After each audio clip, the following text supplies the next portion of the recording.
رهبر ما سرور ما آن رسول الله ما سید و سالار امت آن حبیب الله ما 100 هزاران باد سلام بر گوهر والای ما شمس دینی نازنینی عشق ما مولای ما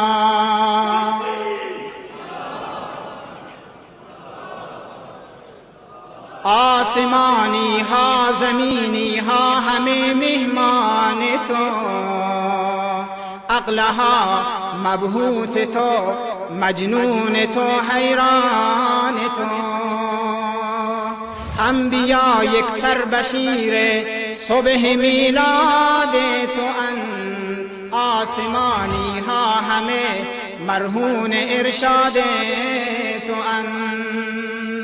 وارث موسی و عیسی وارث نوح و خلیل هم امامی انبیا را از خداوند جلیل تو به جای سیم و زر احسان و عدل اندوختی تو نگاه مرحمت حتی به دشمن دوختی تو برای خلق همچون شمع سوزان سوختی تو به جای اضرب اقرأ بر بشر آموختی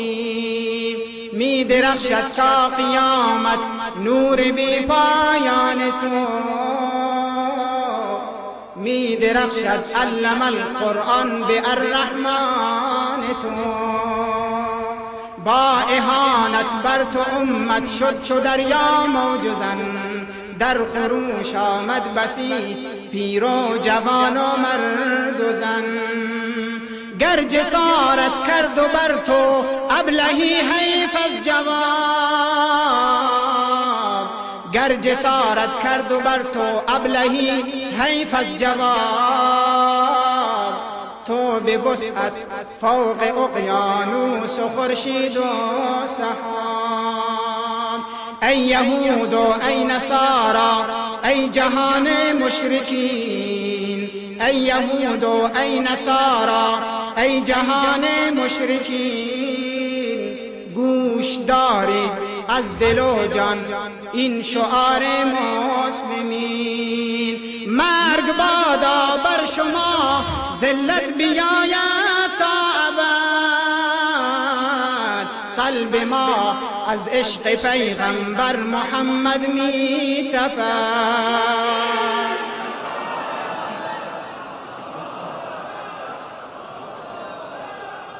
حد که حرمش ساحتش را کفر بر قرآن ماست عشق طه ای نصارا مظهر ایمان ماست لعن انجیل و زبور و لعن قرآن خدا لعن انجیل و زبور و لعن قرآن خدا لعن هر انسان و جن و هر فرشته بر شما جان ما بادا فدای روح پاک آن رسول جان ما را بار الها در رهش گردان قبول